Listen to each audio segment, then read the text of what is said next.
Welcome back to another episode of Direct Edition, a podcast about nothing and everything. I'm your host, Dave. I'm presenting you a special interview with DJ Skeme Richards, aka the Nostalgia King. I know Skeme through the cartoonist kayfabe community. He was really good friends with Ed Piskor, and Ed brought him into the kayfabe community in his Japan Manga Quest trips. And these guys would hunt manga and just have a great time, and we'd watch them live talking about it on stream. So I thought it would be a great time to interview Skeme coming back from my Japan trip. He is the Nostalgia King. You can visit his website. Without further ado, check out my interview with DJ Skeme Richards, the Nostalgia King.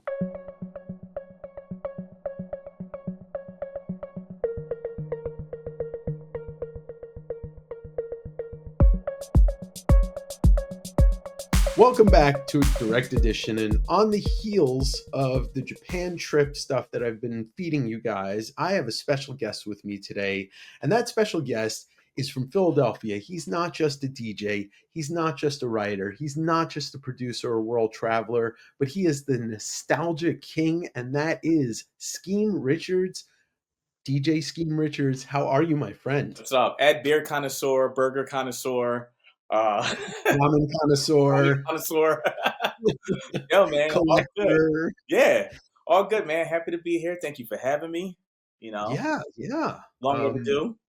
Yeah, it is. It is. And now that I've brought all of my interviews onto Direct Edition, it's a place that I can talk about things that don't always have to do with comics, but there's so much more involved, and for somebody like you that is a collector of a lot of different things, uh, that's really the heart of this conversation.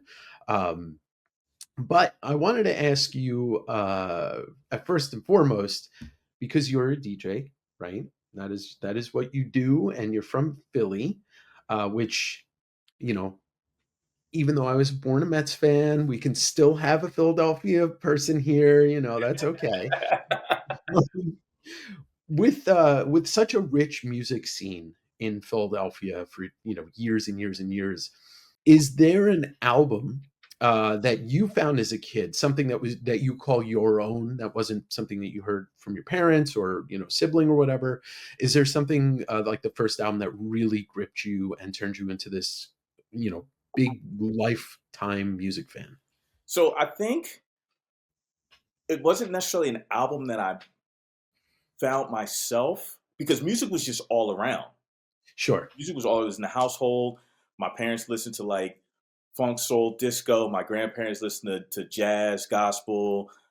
But I think one of the things that really hit me was the school bus driver used to have Mm. an 8-track on Whoa. the bus. So we was listening to soul music and we were listening to like disco and stuff like that. And I'm talking about like this is 1970 whatever.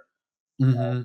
And Teddy Pendergrass, he would always play Teddy Pendergrass on 8-track. Harold Melvin and the Blue Notes. So I think just the city and having music always around me, I think that was it.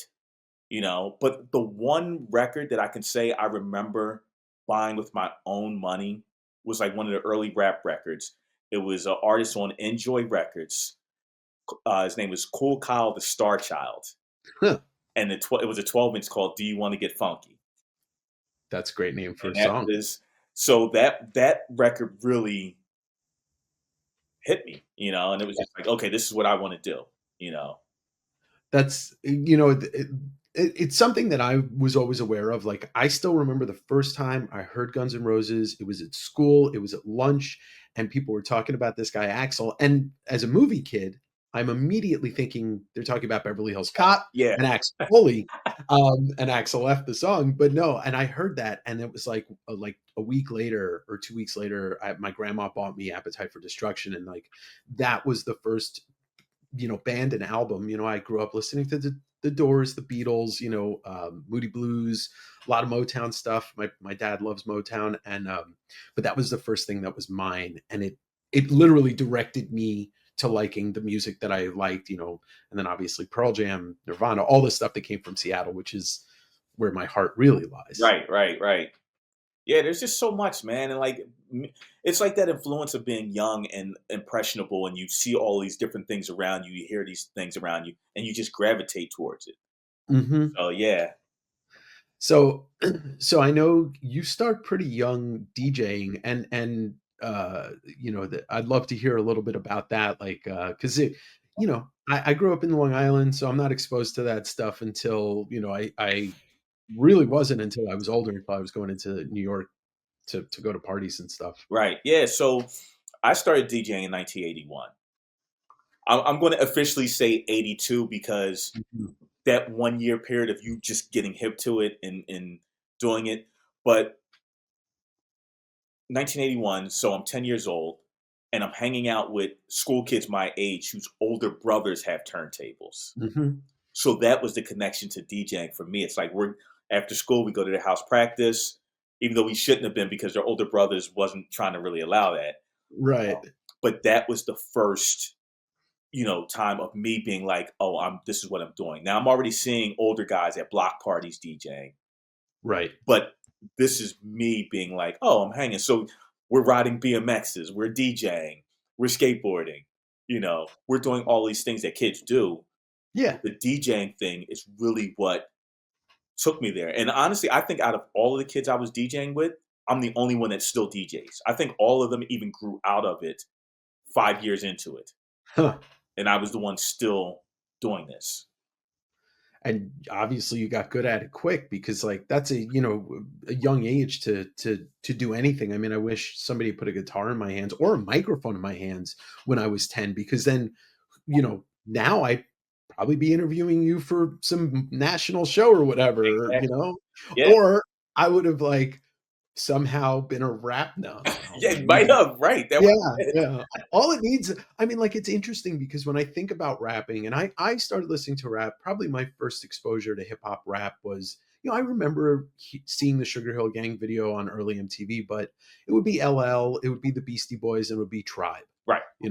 Those three, like, that's New York in a nutshell Yes. before Biggie, because they all came in before Yeah. Biggie.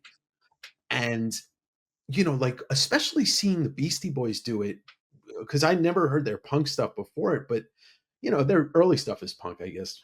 But seeing people, not just black people and white people, like everybody doing it, it's like, oh, this is all you need is a quick tongue and like understanding of how like words can go together. Right.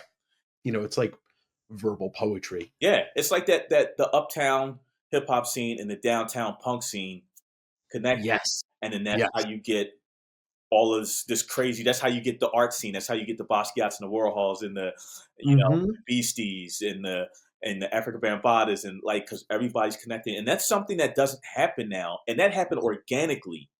Very. These scenes connecting. Hmm. Now it's like scenes don't connect like that naturally. Like it's not a these are all youth driven cultures that have never connected before and never crossed paths. And it's like, oh, you're doing something cool. We're doing something cool. There's graffiti writers in punk. There's graffiti writers in hip hop. Hmm. There's Yeah. skaters. And they're all like hanging out at the same venues, whether it's in Philly, whether it's in Jersey, whether it's in New York, Queens, Long Island, wherever. And they're all kind of just meeting up and seeing each other. And it's funny, like it's interesting because he said the punk scene meets this scene, but Tribe is like the indie scene meets the indie scene. And Yes. those guys were like, that was a whole mind blowing experience to me because like you're hearing jazz as the backing, Yeah. but you're hearing these dudes like not, and it wasn't. It's very interesting to me because they were the more storytellers than anybody out there in New York. It felt like, Yeah. and that's what I appreciated about them. And it's such an influential band for me or group. And that was once again, everyone wanted to be unique and original in Mhm. themselves before everything became cookie cutter. Yes, You know. yeah, So, but yeah, so that whole scene, the DJing, the record collecting, but it all stems from comic books. I was just going to ask you about that. Yeah, yeah, it all stems like collecting records. My first love of collecting toys, obviously, Yeah, yeah. obviously, but comics. Like I remember going to the drugstore and buying comic books from the drugstore. I remember riding my bike to the actual comic store, Hmm. and like my first comic I was just going to ask that. was the Muhammad Ali Superman. Superman. Hell That yeah. was my first comic because my cousin took me to a legendary comic shop called Fat Jack's Comic Crib, which is the Okay. longest running comic shop in Philly. They've been open Okay. since the 70s. And took me there, and that was the first comic that I bought with my own money, you know. Congratulations to you, by the way, getting that one in Japan. That I was so jealous, and I do not get jealous. When I saw you got that, I was like, damn, right before I'm coming. that was a gem, and we found it in the hole in the wall spot. Yeah, yeah. So That's awesome. I mean, I can't imagine the impression that being your first comic, like that is, we all know it's legendary for so many reasons. Ali Superman, Neil Adams, the cover, the interior, like all of it. But I think about impactful things, and like that is and it's Muhammad Ali. Muhammad He's Ali. the greatest of all time. And Yeah, also, I argue this with people all the time. I think he goes down as one of he is probably in the top three most important people to ever play a sport, period. End of story. and here's a little fact: Muhammad Ali lived about 10 minutes from me Oh, wow. in the 80s. Did you meet him when you were young? No, no, he lived about 10 minutes from me. Like I literally could ride a bike in 10 minutes to his house. But my area was a lot of people. Like Kobe Bryant was from my area. Oh, wow. Will Smith lived around the corner from me. Hmm. So it was like a lot of different people. The Sixers practiced around the corner from me. Like, so yeah. But comics, man, comics were always around me. Hmm. Of course, my cousins had comics, but we kind of got connected through the comics through my cousin's father. Like as kids, we're always buying comics. Sure. Just because it's what we do It's as what we kids. do. But his father used to come home every day with comics because he was a comic reader. So he would buy like early on as a kid. He's reading Conan. He's reading Red Sonja. He's reading uh, like Tomb of Dracula. Like he's reading all those comics that as a kid you're not supposed to be reading. Yeah, yeah, that's horror and sword and sorcery. Right. So yeah. So I'm seeing these books as a kid. Hmm. So me collecting it just yeah. Yeah, it gets, I and that's the thing, like I can't remember the first comic that I had, but I always tell people the starting point for me is the ongoing Wolverine series, the 88 John Buscema, where he's standing on the pile of bodies. Like that's the first one I remember reading and having. And Mhm. that, it just leads me down the path of where we are sitting today, Yeah. Yeah. you know, Because I you know. mean the crazy thing I remember like buying all of these comics brand new Hmm. at the shops. Like all of the X-Men's, the Claremont, Byrne, Terry Austin, Yeah. like all of these comics, brand spanking new. And back then, like a $10 comic on the wall was like, oh, I got to get $10 up as a kid. It's hard to get $10 up. Yes, it is. It's very hard. And then, like my own story of that is I remember seeing Hulk 181 on the wall at my LCS when I was 12, and it was like 100 something bucks. I'm Yeah, like, how? yeah, How? You know, yeah. how?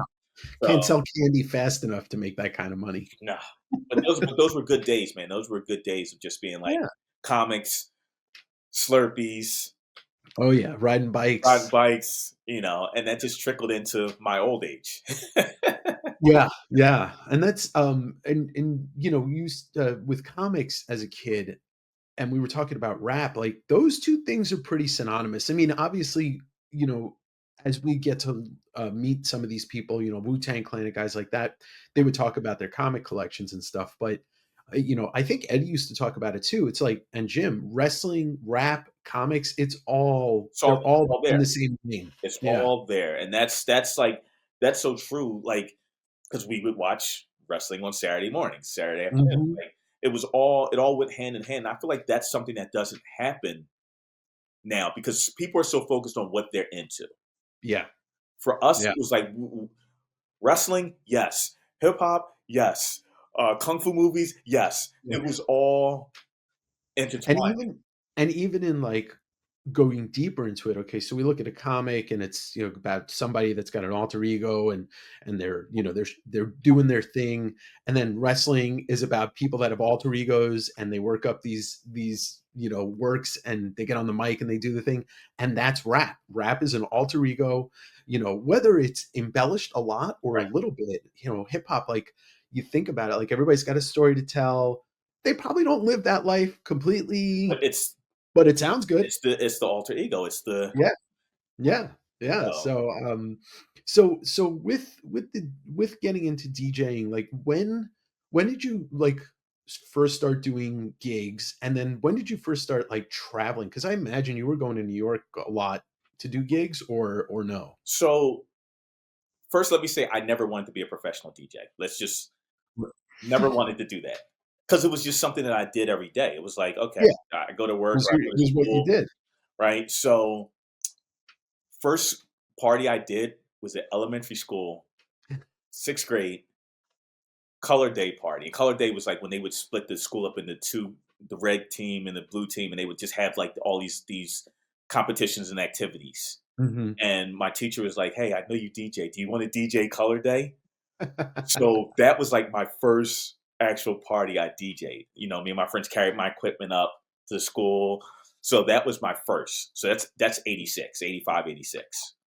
Wow. Um, and then fast forward a little bit, now I'm doing house parties, big Mhm. house parties. 88, 89. I'm the young kid, I'm DJing house parties.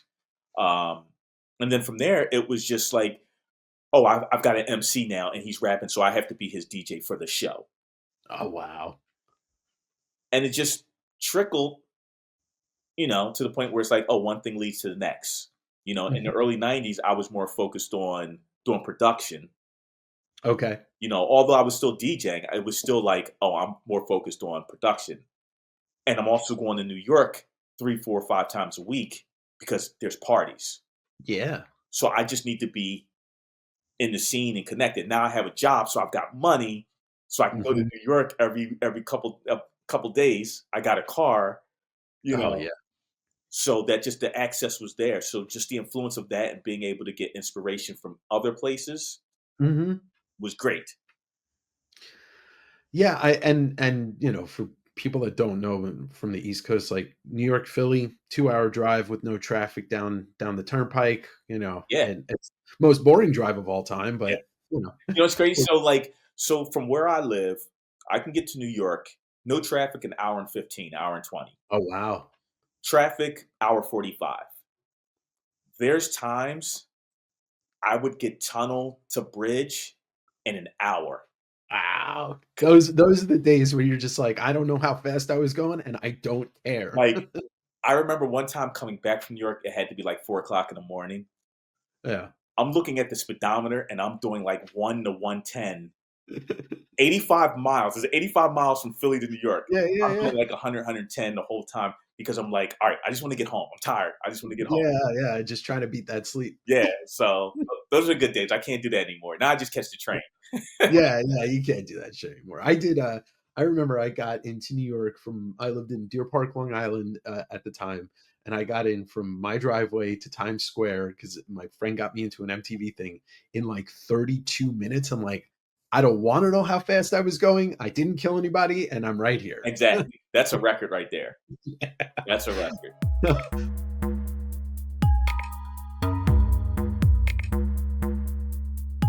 We don't have to even talk about like modern DJing bleep bloop bullshit. Like that's just somebody doing a button. But I've heard you talk about the Transformer scratch, which I'm assuming is what I heard as a kid. Hmm. Uh, but you're when you're DJing, you're really just like kind of reading a room, setting a mood, and then watching people follow through with that, and then you continue to do that. Is that, like, what would you call the vibe of that? Like, you're DJing, but are you like do you consider yourself like You're a a conductor. room setter? A conductor, You're a there we go. conductor, right? You're setting the tone and having people react, Mhm. right? And that's so important because a good DJ knows how to read a room. Right. Knows where the people might want to go. And and there's a pattern. It's a journey. It's a musical journey, Hmm. right? But you have to know good music. You have to know selection and how to play that selection and good music, Yeah. right? And different days of the week work different than a Tuesday night is not the same as trying to play a Friday night, Right. Right. right? People are trying to go nuts on a It's a Tuesday. different mindset, Yeah. right? So yeah, so like it's all about taking people on a musical journey and reading the room properly and giving them something different. Because for me, I believe in giving you a little bit of what you want, but a lot of what you need. And some stuff that you don't know that you actually want and need. Exactly. So a Yeah. lot of DJs stick to the script of like, I'm gonna give you the hits because it Mhm. works. And I don't believe in that because the DJs before me didn't believe in that. Right. Right. Right. Well, especially because like of the OGs and then you and like the evolution of it, it's like we didn't have the access to the music. And was still the discovery period. Now it's less. It's Mhm. less discovery and it's more like, well, we're beholden to Right. algorithms. So you're also helping people discover things that they don't know that they like. Well, see, here's the thing. What separates DJs? Their collections. Right. Every Right. DJ is not supposed to have the same records because that's what separates us. A lot of Mhm. DJs now, it's like you're downloading the same songs. You got everybody's got the new. No, if DJs used to get serviced a promo 3, 4 months before other DJs, so that means you Yeah. played that record before everybody else played it. Now everybody's getting it at the same time, Right. right? DJs were So tastemakers. I'm getting the records before. So that's what separates DJs. DJs, their crates separate them from other DJs. And it's the same thing um with like comic collectors or Sure. whatever collectors. If everyone's got the same grails, Then what's a grail? then what's a grail? Who cares? Everybody's got the textbook grails. Yeah. Like, yeah, Yeah. we get it. Everybody wants X-Men this, everybody wants Hulk 181, everybody cool. Where's your war books? Where's your romance books? Where's your Where's horror oddball? your self-published zines from Right. 1962? Yeah, like Mhm. we all got the grails, cool, but I want to see what you're really into. Like, yeah, I and your tastes are supposed to change. I don't buy the same comics today that I bought then. Like, I'm Yeah. not buying superhero books now. Now I'm like, I'm buying war books, right? Because Yeah. like, I love the covers, I love the art, so my taste change. Sure. So if somebody's like, when they throw up your set Saturdays on Instagram, I'm like, yeah, I'm not going to give you this run of the Defenders because there's been already 50 times that people have given you the run of Defenders. Yeah. Yeah. Let me give you this Our Army at War run. There you go. Or yeah, that's where because I especially when it comes my record collecting, I've curbed it a lot because I got all the things that I really want. And we'll have a discussion about that later about what I think about record pressing these days. But with comics, it's like I buy so many collections that I've seen and owned most of these books. So when I come across somebody's weird like Fantagraphics collection, and I'm seeing books that I didn't know existed or fanzines and stuff, I'm just like, yeah, I'm gonna keep that. Yep, I'm gonna keep that. yep, You guys can buy the rest of this stuff from me yep. Because because that's what digging is about. yes, That's what the digging digging is about. life is real. Like if you're pulling the standards in the grails, I'm like, that's not really digging. No, no. Like, give me the oddball and the rare that I'm like, yo, I've never seen this in my life. What's that? Yeah, And I love that's why I love meeting the older guys that's been in it that could hit me to records and books and other yeah. things that I'm like, yo, I never knew that existed, or this artist who's doing this. You know, How often do you come across a record or 45 from an artist that but you have never seen this record before? You've never, oh, like knew it it's been existed or it's been some quite version. a few times. It's been Yeah. quite a few times because let me think. There was one record that I'd been looking for easy 10 years, right? Mhm. Easy 10 years or 45, and a lot of the big guys have never even seen it in real life, right? Cut chemists, like a lot of the guys, Jurassic 5 cut chemists, like have never seen this record. There's a guy Wow. named Keb Darge from the UK, and Keb is known. That's his record, basically. Yeah. He played that record in the 90s, Hmm. right? And it's super duper rare. Looking for it forever. Could never find it. No one can find this record because it wasn't pressed that many. The people who have that are probably older guys and they're not selling, Mm. right? So I have a deal with this guy, Dave Hafner, who always has like the crazy records. And we were at a show in Toronto. This was 2 years ago or 3 years ago, 2 years ago. We're at Toronto show and I'm going through his box and Yeah. I'm seeing a few things. And he was like, Yeah. oh, look at this box. This is my personal box of my personal records. But if you see something, you know, so I pull Yeah. out this one record and I'm like, that's the record I've been looking for forever. And he was like, look, I don't want to sell it, but it's you. And I know you would take care of this record. So I'll sell it to you. I wouldn't sell it to anybody else. So I That's bought pretty the cool. record and it cost me. Yeah. Oh yeah. It cost me. But you know what? I Instagrammed the record and every record guy was like, where'd you get that? How much? Like, I've never seen it in the flesh. I've seen it in a picture in a book. And so, yeah. So, like, I still come across stuff like that because of great dealers. Sure. You Well, it's know, part of your community. it's you find great dealers, and it's like art. Art doesn't change hands in the world. It changes hands within the few art collectors, Yeah. right? Unless somebody's looking to be like, somebody's looking to showboat and, like be like, all right, this is going up for auction and everybody knows who owns it. Right. Like when Dave Mandel sells one of his pieces of, amazing comic art, we all know who owns it. Exactly. So I personally like the whole like you get the phone call like, hey, I'm thinking about selling this. Are you interested in this? Yeah. Yes, I'm interested in it. Because the world doesn't need to know who owns these rare paintings. Very true. It needs to just stay quiet.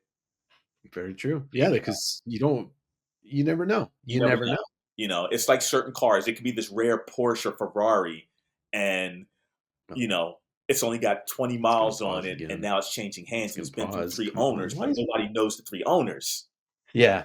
right? Nobody knows the three owners because it's quiet, and I like that.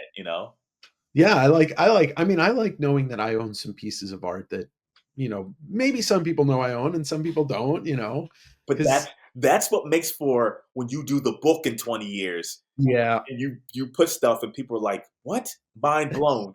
Like, you know, Speaking of books, did you put out a book a couple years ago? Were you working on a book? man, I've been working on the book. I've been working on the book for a little while now. It kind of changed. It was supposed to come out as my 10-year anniversary Japan tour book, and Mm. it was going to be travel, DJing, collecting ramen and burgers. And then COVID hit, so that just shelved it. Yeah. So now it's gonna be the Nostalgia King, like the life of the Nostalgia King book, which will encompass records, travels, burgers, ramen, toys, Right. and a collection. So it'll be that. So I'm trying to get that. It's just hard for like I Oh, got I know. I got so much going on that I really like. I need to focus more on the book. You are quite a busy man. I mean, before we even get into certain other things, the travel DJing thing. I mean, you've been, obviously go to Japan often, Korea, China, Russia, Russia, China. yeah. Like this is it's something that you had said in a different interview, but I thought about like probably like before even our time and maybe into the late 70s early 80s when people said that they were world travelers, like that was something that most people a by default were fascinated by, and b most people didn't really understand what that means. But you truly are like a world traveler in the sense that I admire, because I do the same thing that you do when I do get to travel. It's like I want to try local things, I want to go do all of the things I can, and then when I find the things I like, the next time I come back I'm going to do those again because it's what I like. When did that start for you, like realizing that like, oh, I'm going around the world and like I'm gonna just try all of these things. Like when did that really become your thing? 2003, 2003? 2003. Um, 2004 actually. Well, no, I was already doing it 2003, but when it became official, like this is now what you do, Hmm. it was 2004. Because like I was working for BMW and I was traveling DJing. My boss was real cool. He'd be like, "Oh, you need to go to Europe this weekend? Okay, cool. I'll see you on Monday or Tuesday, whatever. It's Thursday. You can go, come back." So I'm just getting booked to do gigs. Hmm. I've got BMW money, so I'm throwing parties in other cities and countries, right? I'm doing this. So like that's when it was the like, okay, I can afford to go Yeah. to these places that I've always wanted to go to. And I tell people like I've been going to Japan and traveling since before I had a passport. And people are like, "What do you mean?" I'm like, "Well, because as a kid, I grew up on Japanese culture. I grew up on anime and manga, and I grew up watching Godzilla flicks, Yeah. right? I grew up watching James Bond, right? So I'm hearing places like Istanbul and all these places before I had a passport to go, right? Hmm. So now that I have a passport, now that I'm a DJ, Physically going to go there. now I'm going. So I was a world traveler before I had a passport, just because of movies, I love that. and now with a passport, Yeah. I can go to these places. You know, I mean, and clearly your healthy imagination kept you young and young at heart. I mean, I the same way where it's like these things that I'm into and the places that I go here are the places that, like I'm going to end up going and I'm physically like younger because I feel like, I can still, imagine going to a place even if I'm not there. exactly, and that's literally what's keeping me young. Is the Yeah. fact like when I know I'm getting on a plane, the act of getting on a plane is stressful because you're going through Oh, of security, you're course. going through. But once you get there and you're like, "Yo, I'm home." Like Japan is home for me. I've been going to Japan since 2007. It's like it's home for me, That's so right? cool. That's second home. I've been going to Korea since 2005. Wow. So it's like these places are home. Japan is truly second home. That's true. Yeah. You spend a lot of time there. I mean, I watched, obviously watching the places you're going and you're like, oh, my favorite ramen place, and it's in some like small prefecture somewhere Yeah. else. And I'm just like, how does he even know about I'm that? a But I'm a local. I'm a local, yeah, and but see, that's why I tell people I eat with the locals, drink with the locals, sleep with the locals. yeah. Right? A lot of people want to go and they want to be a tourist, or they want to Mhm. be, like if they are somebody that's a DJ or a rapper or something, they don't go and do the local things. Yeah, they go and do the mainstream things, which, Yeah. Which is whatever. cool, That but you floats your do boat. that your first time. After Yeah. that, you know, you so I know all of the hidden spots. I go to the countrysides. I go to these places where most people won't go, and a lot of people are like, "Yo, you've been more places than I've been, and I live in this country." Yep, I get that. I've been to Scotland 4 times Mhm. and, my because I like, I love coffee so much. I go to, like, little coffee shops in, the Highlands and stuff, and people are like, "What are you doing here?" And I'm like, "Oh, I just, I like coffee and I travel around and, like, there's my markers," you know? That's it. Yeah, And so you're well rounded, man. When you're well rounded, and the reason why as a collector I can find everything because I'm with the locals. yeah. Like they know like, oh, schemes into this. Like I go to Japan and I bring back like a suitcase full of gifts from people because they're like, oh, you're into this. They love giving gifts. I saw this. You need this. So yeah.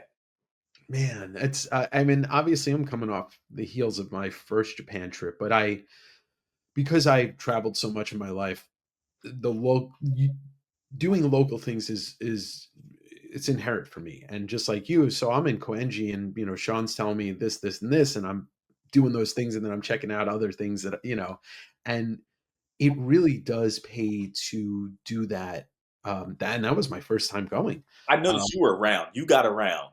yeah, yeah, I was there's no rest. Like I literally was sleeping like 5 hours a night, and I That's was it. like, okay, yeah, Time to yeah. get up. Yep, yep, and it just like, it to get also feel respect from the people in the country that you're in, it does help to do the things that normally aren't visited by tourists, Yes. you Yes. know? Crazy story. So one, I've always been loved by the Japanese because they're like, "Yo, you're Japanese. You know Yeah. everything. You're us." So the crazy part is, so this was pre-COVID, so it might have been like 2016 maybe. Okay. I'm with one of my tour managers and another DJ collector guy, and they're like, "Yo, you want to go to the bathhouse?" And I'm like, "Yeah, cool. Let's go to the bathhouse." So the bathhouse is like old school. It's like old yakuza guy over Yeah. there. It's a kid coming home from soccer practice and he doesn't have like a modern bathroom, so he showers there. It's just like old school neighborhood. And the next day, I'm bar hopping, and I go to like 5 different bars, and every owner of the bar was like, "Skeme-san, you go to bathhouse?" And I was like, "Yeah." And they were like, "You okay? Everything okay?" I'm like, "Yeah, why wouldn't it be okay?" And then I had to think, I was like, "Oh, because Americans don't go to a bathhouse because they don't want to be naked in front of other men." But I'm Okay. like, no one in here is looking at me. No, yeah, No one's yeah. paying It's attention. I'm getting in this hot, scalding hot water and getting yeah, in. everybody's trying to do the same thing, just relax. Yes, but everyone, I went to like 5 different bars and people are like, "Scheme-san, you okay? You go to bathhouse?" And I'm like, first of all, it hasn't been 12 hours. How has this traveled around Tokyo? The Well, I mean, you're a tall dude and you might be the only black guy going to a I know, bathhouse. and the crazy thing is this is before the influx of tourists going to Japan. 'Cause Sure. pre-COVID, there wasn't this many foreigners in Japan. Yeah. Yeah, There that's what like, Japanese I tell would me. be on the train at 4 o'clock in the morning. I'm the only non-Japanese. Like, I would be at 11 o'clock catching the last train to go to a party. I'm the only non-Japanese. Now it's, like, overran with foreigners. Yeah, yeah, a lot of Europeans, not too I didn't meet too many It's Americans, but a lot of Europeans. Europeans. Yeah, Yeah, so for me, like, going at that time and they were like, "You okay? Like, everything good?" I was like, "Yeah," like, but that's because most foreigners are not going to, first of all, you're not going to the local neighborhood right. bathhouse. No, no, you're not. I mean, it's interesting, I got a lot of looks only because I was wearing shorts probably 90% of the time I was there because it was like 50, 60 degrees. I'm like, I'm a Northwesterner, like, I don't get cold, Right, you know? right. And so I would just be like, people were and then also I'm wearing like, I got a big beard and all Yeah, this. But what I loved about it is like, I think there's a lot of areas where people in general, like one or two people act a fool and it gets a bad rap. yep. And I was just like really pleasantly surprised that sure people were looking at me, but every time I walked into a place, whether it was a small coffee shop or whatever, everybody was super nice. And if I attempted to try and speak the language, they were even nicer. You're good. You're good. Yeah. You're good. Like, I've gotten those perks where I've been with someplace with someone, Yeah. Japanese, and I'll get the introduction, and it's good, but then they'll be like, "Scheme is into XYZ," and then they'll be like, Yeah. Yeah. "You know?" I'm like, "Yeah. How do you know?" Like, I'm like, "Oh, because this is what I grew up as a kid into this." And they're just like, their minds blown. Like, so my tour every year is called the Magmatashi Returns Tour. Okay. And for those that don't know Magmatashi is in America, it was this TV show Space Giants, Okay. right? So I'm in Korea of all places, and I'm doing this Red Bull event, and there's a DJ T from Japan and Mr. Sue from Japan. Mhm. And Mr. Sue has a clothing company whose brother happens to be Ichiro. Oh, wow. I've heard of that guy before. One went into hip hop, one went into To baseball. to baseball. So we're talking, and then T is like, "Oh, Mr. Sue, Scheme knows Japanese culture. He knows." So we start talking, and somehow Ultraman came up, Hmm. and I was like, "Oh yeah, I used to watch as a kid, early '70s." And he was like, "Oh, really?" And then I was like, "Oh yeah." And then so and so and Space Giants, but you know it as Magmatashi. And he was like, so he turns to T, and he's like, "For now on, we must call him Magmatashi." That's And, amazing. and that's how I got the Magmatashi Returns tour, because he bestowed the name Magmatashi on me.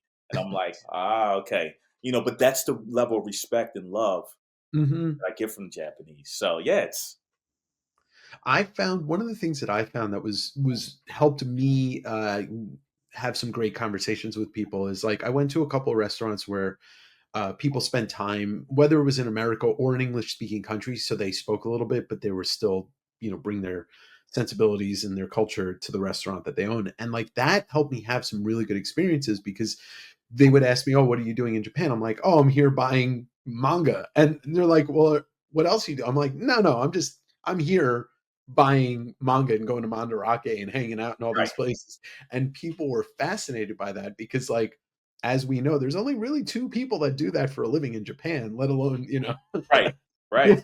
so but it was such an eye-opening experience and like it just now going back and like watching the stuff on kayfabe but the manga hall and hearing you guys talk about what you were all doing, I was like, oh man, I I need can't wait that. to do some other things too after Yeah. this. What was because I didn't grow up watching any anime really. What was your first exposure to it? Was it like or Japanese culture? Was it Ultraman and Godzilla movies and stuff like Was that? Ultraman, Godzilla movies, um, Eight Man. Do you know Eight Hmm, Man? I don't. Eighth Man was another one. There's actually Marine Boy. I don't know if you know Marine Boy. Marine Boy, no, but that sounds great. That actually premiered today, 1969. Oh wow, Yeah, wow. it actually premiered today, 1969. So that was another one. But yeah, Godzilla, um, uh, Ultraman, Hmm. Space Giants, Giant Robot, Giant robot. Okay. um, Star Blazers. Of course, Star Blazers is the one that really caught everybody. Yeah, that's a big Star one. Blazers, Speed Racer. Yeah, So, yeah. but it was Star Blazers that I think really hit kids to anime in America because we all watched everything else, but it was Star Blazers that was like every kid is rushing home to watch that.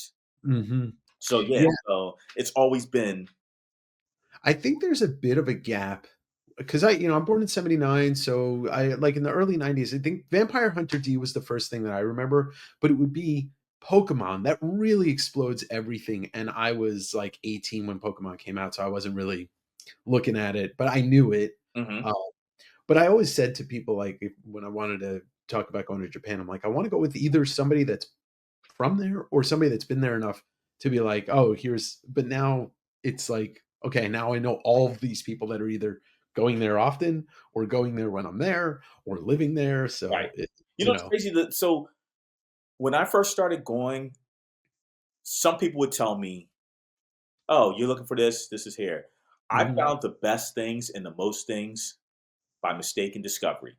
Yeah, By just just walking. Just walking. Even still now, I just catch the subway and I'll get off at random stops and just yeah, walk in that area. it's super easy to Me. walk Yeah, and it's super safe. right. I don't always want people to tell me everything. I want to just ride the train and get off at a random stop and just walk and like, okay, there's nothing in this area that I want, and I'll get on the train and ride. And Like just I've spent 8 hours riding trains and walking just for discovery. And then people were like, "Oh, my tour manager," she would be like, "Where'd you go?" And I'm like, "Oh, I went all the way to Koenji." Or she's like, "Oh my god, you went that far? You you went that far?" I mean, it's like I couldn't get over the fact of like how quiet it was walking around. I mean, safe. I knew it was going to be safe, Yeah, and like that's also white privilege. As American white privilege is like, I'm going to be safe wherever I go for the most part. Plus, I'm not a small human being that's going to easily be, scared. But what was really the thing was like, you think that it's a Hollywood thing that these alleyways exist, and then you're like, oh, there's like four businesses down there. I'm just going to walk down there and yeah, see what's in the yeah. windows. Whether you find a good bar or where you find a good ramen shop or you just find the just a random whatever. Anything. Yeah, Yeah. yeah, But it kinda it's reminds me of, like, how the Village used to be in New York, or, yeah, like, we have South Street in Philly, which is like the mhm. Village. It's like where all of the the punk stores, the Bootleg CD bootleg store. CD stores, yeah. Yeah, So that right there, Japan is still that. It still feels very much like that. It's not as much as what it used to be sure, because sure. everything changes, but yeah, I mean, Like, I love that, and it's funny, so you mentioned, like, the Vampire Hunter D. Yeah. So, from the Star Blazers and stuff like that, then there's a whole period where there's nothing anime related on, Right. Right. right? And then it comes back around when we have, like, Transformers, Mhm. right? Um and then there's a period where there's it's a weird period where it's nothing really. Yeah, because I think American animation started getting really big around that point. Right. So then now we get and I remember when this hit, and you had to either be in the know or you didn't know. When the Fist of North Stars, when the Vampire Hunter, because the Yeah. crazy thing is, so there's a store before those were even coming out on VHS. There Mhm. was a store in Philly. It was an old guy, old black guy, and I think he might have been in the military because he would go to Japan once a year on a buying trip, and this is late '80s, Wow. right? And he had a little store called Japanimation. I still have the business card, Ah! right? So this is late '80s, Yeah. and in his store he had a tiny store. It was like a Japanese sized tiny store, and he had bootleg. He would Mm. buy the original kung fu tapes, anime tapes, Yeah, Ultraman tapes, and tape to he would tape. dub them, Yeah. right? And he had them all in the store, and he had Japanese toys for sale back then, right? So the store was all VHS and all like Japanese toys in box, Mhm. right? Wow. And that was when I first started seeing the new influx of like, oh, what is this?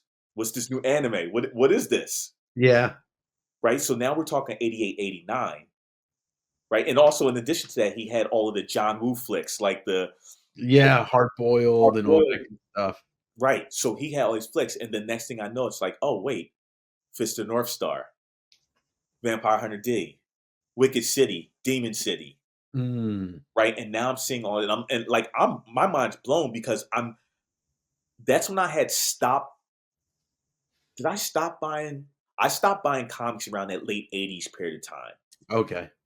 I was just heavy on records, Yeah. and then I like that '91 because my OG that taught me to DJ, he's been a comic collector since the '70s, and Wow. he was like, "Hey, have you seen what's going on in the comic world?" And that kind of sparked it again. But in the same token of us going out digging for comics, the VHS thing, and then and because we would go to Suncoast Video and buy, Yeah. but going to his store, he was hipping us to all this new Japanese anime that wasn't in America yet. Right. And there's one thing for somebody to get onto something, it's new to them, but it's been around for 20 years. It's a difference when it's new to you because it's new. Yeah. Yeah, it's new to the place that you're in, period. Right. So seeing Fist of North Star, seeing Vampire Hunter, seeing all of these things brand spanking new as they were brand new, mind blown. Priceless. Yeah. Yeah, I mean, that's how I feel about, when talking about comics in that era, like, seeing McFarlane for the first time. Like, everybody's mind was being blown, including myself, and Yes. that's like, I will always credit him as the reason why I love art in general, like illustration. It's because my love started with him, and then just, you branch out to other things, and, Yeah. See, it was, my love is John Byrne. yeah, yeah. Well, that's the generational, that's the, separation. And I appreciate Byrne. I appreciate George Perez, like all the guys, Oh, like McFarlane my flipped love, yeah, it. McFarlane flipped like that whole Liefeld. Lee, McFarlane, all those When guys. that happened, that's really what got me and my buddy back into like the like. Oh, Well, have because you seen everybody the was art? talking Have you about seen what's comics. going on?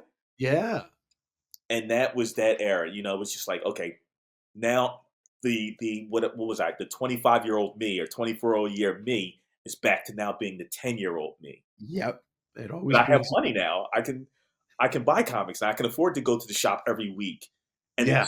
see a $20 wall book and buy a $20 wall book.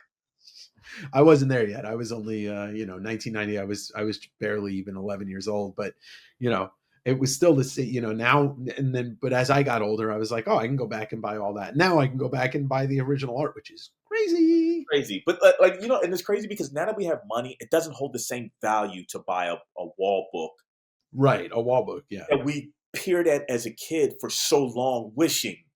Hmm. It would be nice to own a Captain America #1 though. Of course, of course.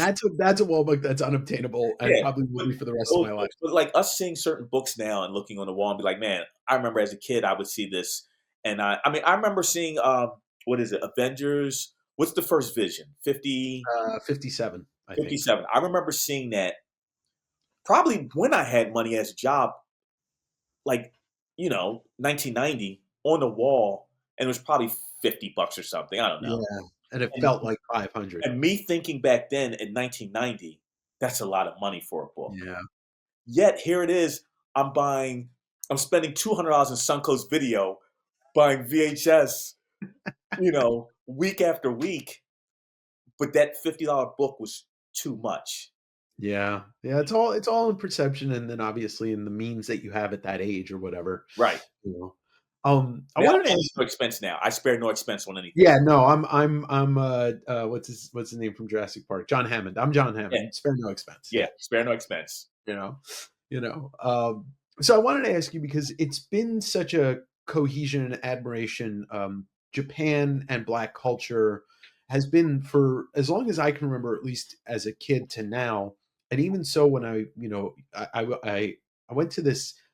I was staying at the Mets Hotel on Koenji Station across from Sean's office, and there's a bistro there. I'd go there every other morning, and the music that they were playing was Motown. It was Diana Ross. There was, it was all this. And then I started to notice the more places I went into, there was funk and soul and jazz. So, and obviously it's before probably your time, but why? Like, where does it come from, this mutual admiration? The Japanese have always appreciated Black culture Yeah. since the 70s. It's so one of the major disco labels, Philadelphia International Records, Hmm. how Black culture, musically, fashion went to Japan was the 70s, the Black GIs that were stationed there, Huh. right? So the Japanese would open up discos for the Mm, Black GIs, that's brilliant. right? And Philadelphia International Records, there was a group called the Three Degrees. It was three women. They were Mhm. one of the first people to perform over there.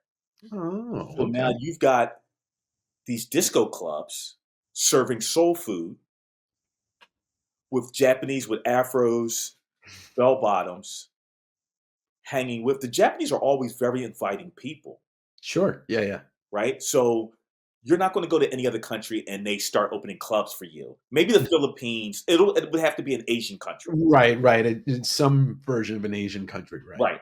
But the Japanese started opening these clubs, and that's how it just started. That's how it happened, where it was like Black culture musically. So they've been getting Black culture music, disco, jazz, funk since the 60s, 70s. Like, That's awesome. and that's what they do. And if, like you said, you go anywhere, there's soul playing in the background. Yeah, There's always, you rarely hear any other kind of music.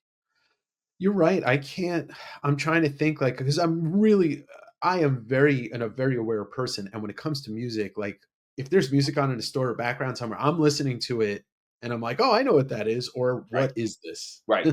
Yeah. So you like the music selection is always, it could be 7-Eleven, it could be a department store, Yep. it could be a bar, it could be anywhere. Yeah. You're going to hear good music.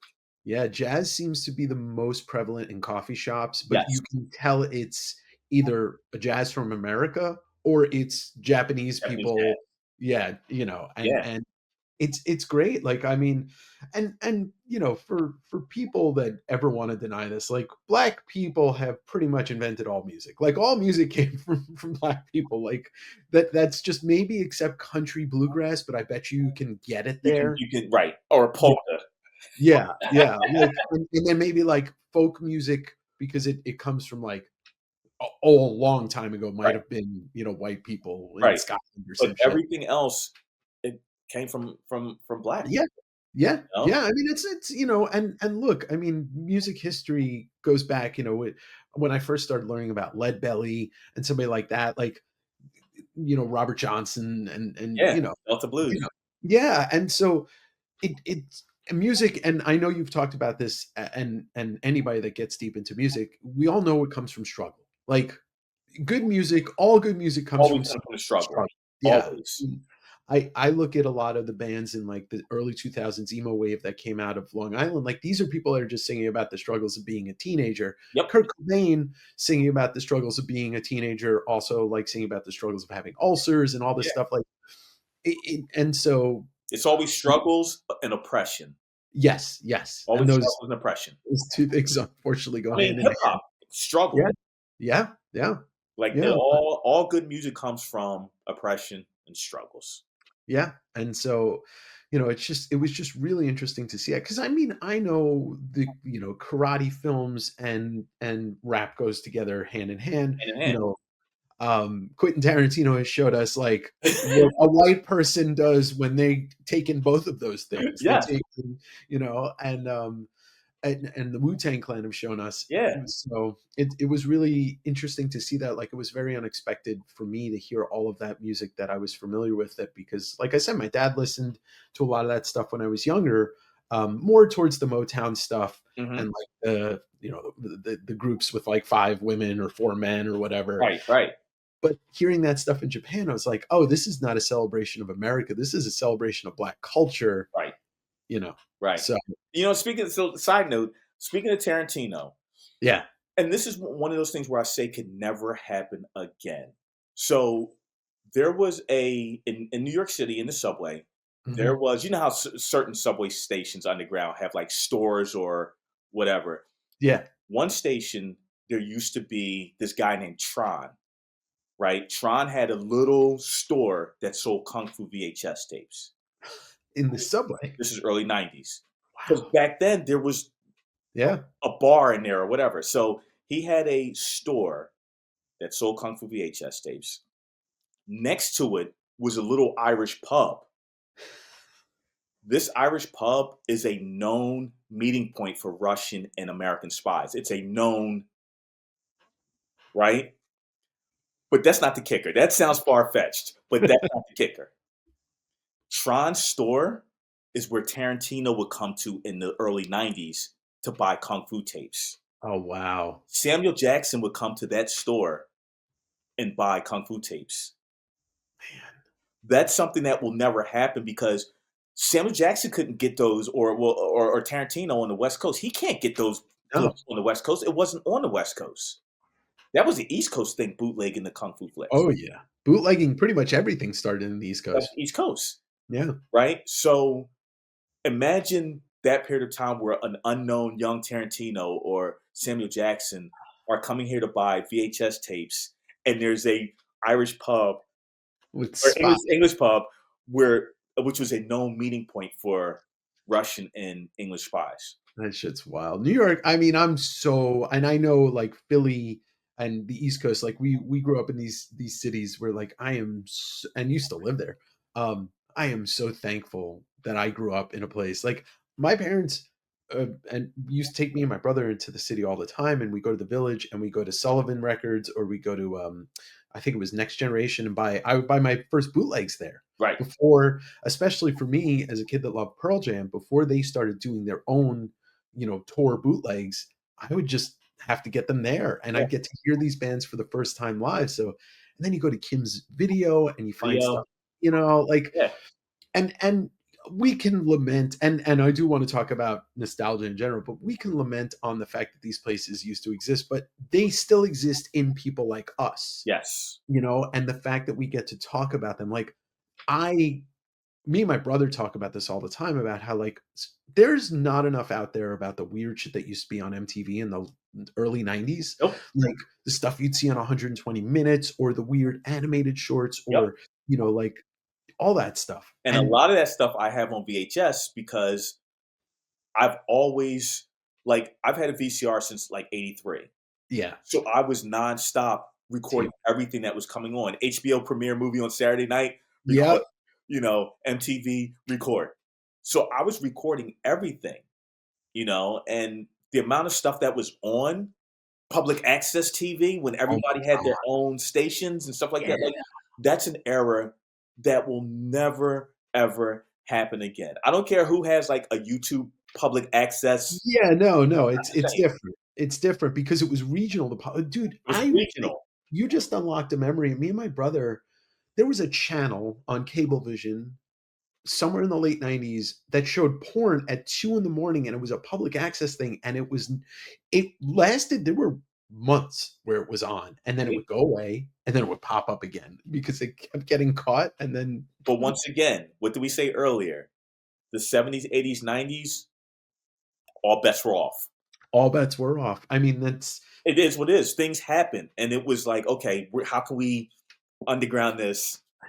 And yeah, I yeah, like that era because things were taboo, but it was like there's an audience for this taboo, and there's discovery. We get to and there's discover it. discovery. There's Yeah. discovery. It's the same thing with music, comics, any of these pieces of art that we talk about.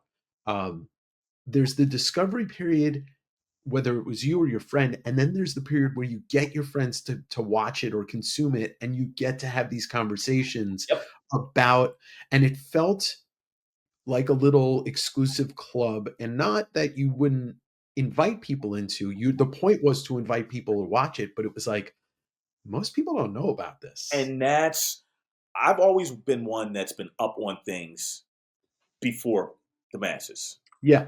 because that's just what I do. Same with like when I break new records that labels send me, I'm breaking these records before other DJs. I've always been one that's been up on things early, and it just feels good to be like, oh man, are you just getting hip to that?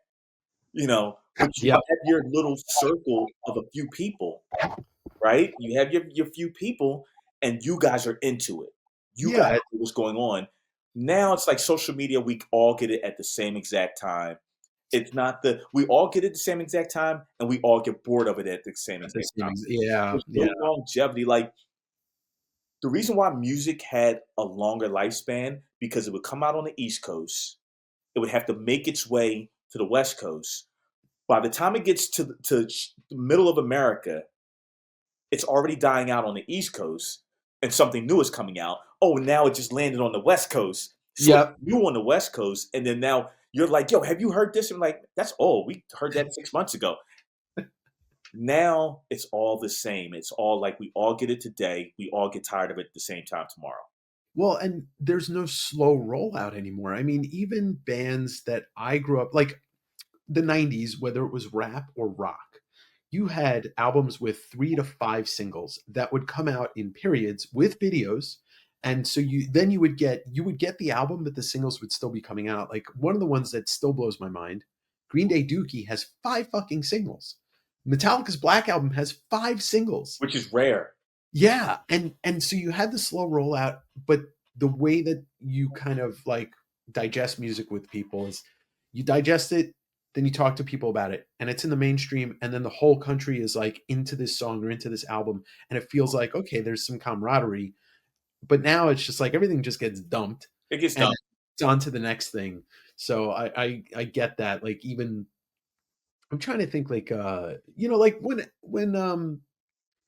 when Tupac's last album came out, like I feel like California Love might have been the first single off, and there was 2 different videos, and there was 2 Right. different links to the song, and, like, everybody was polarized by it, and then it's just like now when songs come out, they're just like, "Oh, yeah, and then No one cares. It has like a week lifespan and that's it. yeah, That's yeah, why for me, I don't even want popular music right now. I'm independent labels and artists is all I care about.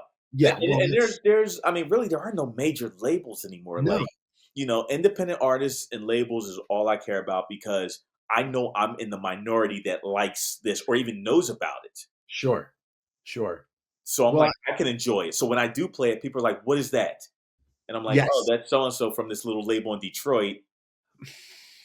I'm gonna link it in the description below for people, but you did this. I don't know the channel. I can't remember the channel name, but you're doing this like hour DJ set in an apartment, Oh, and that's I watched serious. it the other day, and let me just say, and I'm not a huge fan of having the Spotify or whatever because I prefer to have physical, but I'm like, okay, let me follow that artist. Let me check. Like you're and I don't know anything about funk. Like I couldn't tell you an artist, but I can tell you that I like it. Right. It does its job. Like I'm sitting here working, but I'm moving at the same time because you're DJing it. So I'll link that down below. But that's the kind of thing where I appreciate you as a tastemaker because that's what you're doing. I mean, some of this stuff sounded like it was from the 70s, and I'm looking, it's like, oh, this is from 2023. That's brand, yeah, yeah. I mean, and that was actually I recorded that in Seoul, Korea, That was in Korea. and Okay. that was like the whole time I was sweating because I was like, all right, don't mess up, don't mess up, don't mess up, because it's different when you mess up in the club and different when you mess up on And a video. Like, yeah, and yeah, no, that was like I love that set. Like normally I'm really critical on my sets, but that set I'm like, I love that set. I love the selection. yeah. It was a nice diverse selection of stuff. And I'm like, that was Yeah, yeah, that was a good one. and you can watch it on. I'll show, I'll, like I said, I'll link it, but it shows the artist in the year, and it was like, okay, 2023, and then there was some 1970s stuff, and I'm like, oh my god, you found. But that's the idea of a DJ, right? Like, you know, disc jockey is what it stands for because it used to be radio is what they referred to as a DJ. But it's like you're setting the tone, you're reading the room, but you're a tastemaker. Right. You're saying you're gonna like all of these, and it's not just about having weird music, it's about having cohesion and Yes. having that, like I always used to throw parties and I would make mixes and stuff like that. Like the lost art of making a mix, which has come back a bit. It has, yeah. Yeah, but that's a thing. Like if soundtracking a vibe, a party, it's an art. It's It, an it, art, and not you know, everybody can do it. right, Not right. everybody can do it. I mean, sequencing. People have problems sequencing their own albums when they put them out, let alone somebody else sequencing a mix of different music. Some people have problems sequencing their lives. Yeah. You know? That is so true. That is so true. I had the honor of only doing one DJ night in my life, and it was 10 years ago in Seattle. It was an emo night before emo night existed. Mhm. Me and two of my friends, we were like, we're gonna do this, and we worked it out with a bar. I had so much fun. We would do 4 songs each, and we went for 3 hours.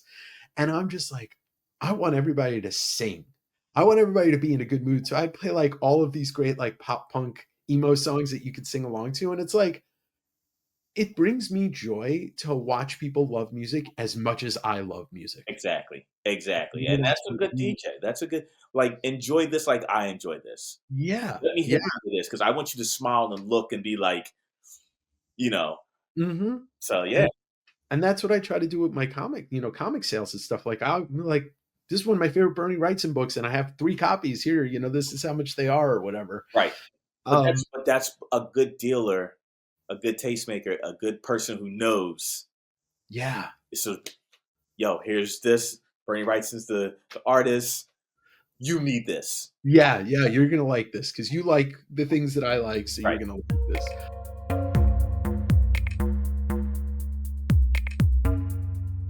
So let's dip into your nickname, Nostalgia King. And last season on Direct Edition, I did an episode called Nostalgia, the Laziest Point of View, which has nothing to do with your version, what you use for nostalgia. It was more about how people weaponize what they used to love versus what's out now. Mm, And Alan Moore had written an article last year about it, and that's what mhm. the episode's about. I want But to read that. yeah, I'll send you the link. It's great. It's basically about how fandom becomes toxic, and it's through the eyes of nostalgia. Like, oh, this isn't what it used to be, so it fucking sucks. Right. But what does nostalgia mean to you? So for me, so the Nostalgia King. All right, back up a little bit. So I Yeah, used to do a party called Hot Peas and Butter, ha, and it great was name. an all Funk 45 party, Hmm. right? And for those that don't know, Hot Peas and Butter was a kids game, Okay. right? It was a kids game in the 70s. So it was like hide and seek in a sense, and the person would like close their eyes or whatever, and then they would say hop. Or no, you would hide something somewhere, Ah, and then you would say like hot peas and butter, come and get your supper, and all the kids would try to find it. find where you hid it at. So I wanted to do a party that was a feel good party that took you back to a certain time, Hmm. but in a present sense. Okay. So it's nostalgic It's like Soul Train. It's like Soul Train on Saturday Yeah, mornings Soul Train. in the modern era, right? So the Nostalgia King was self-proclaimed. Like I came up with that, just being like, I'm just going to call myself the Nostalgia King because based off of my whole persona of what I like, the parties I was Sure. doing.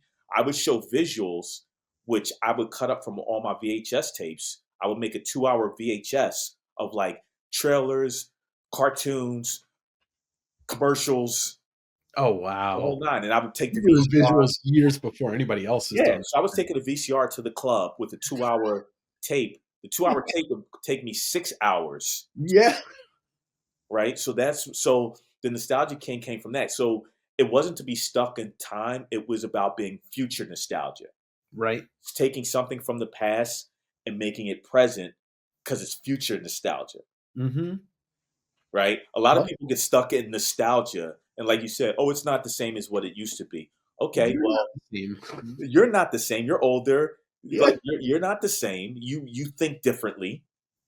But if I can connect the dots from 77, 76 to now and Yep. show people like, oh, this is the connection, still nostalgic. And I'm doing it in a refreshing new way because 9 times out of 10, you probably haven't seen that footage since the 70s. Yeah. Yeah. So you're feeling different You're feelings feeling too. different. For the 3-year anniversary of that party, all of the footage or majority of the footage I showed was 3D. So I showed Jaws in 3D trailer, Halloween 3D trailer, um, Nightmare like on Elm Street. Jaws 3 Yeah. 3D, right? So it had a theme. And the promo was 100 people got the flyer, the poster for the party, which was in 3D, and we gave you the 3D glasses, right? Amazing. So I'm always thinking, I don't just do parties. Right. It's a Got it. concept to them. Yeah. So these are nostalgic, right? So, but people that with the whole like, oh, it's not the same as it used to be. Okay, it's whatever. You're Well, just and disgruntled and old. yeah, I mean, two things that really come to mind just in the last year and change is the way that people were shitting on X-Men 97 before it came out, Right, like saying like this is what 93 was, and then it comes out and everybody's like, "Oh, this was so good." Yeah. Well, maybe you just don't be an asshole about it right, and you can enjoy it. right, And then I mean, I'm a kid of the original trilogy, New Hope and Empire, but I was of the right age to really be excited for the prequels. I didn't hate them like everybody else did. But now everybody's coming back around to them because they're just waking up and it's like, yeah, these were made for kids anyway. right. And that's where I think we get lost, Yeah. where we're thinking like adults, but these weren't made for adults. No, first trilogy wasn't, second trilogy wasn't either.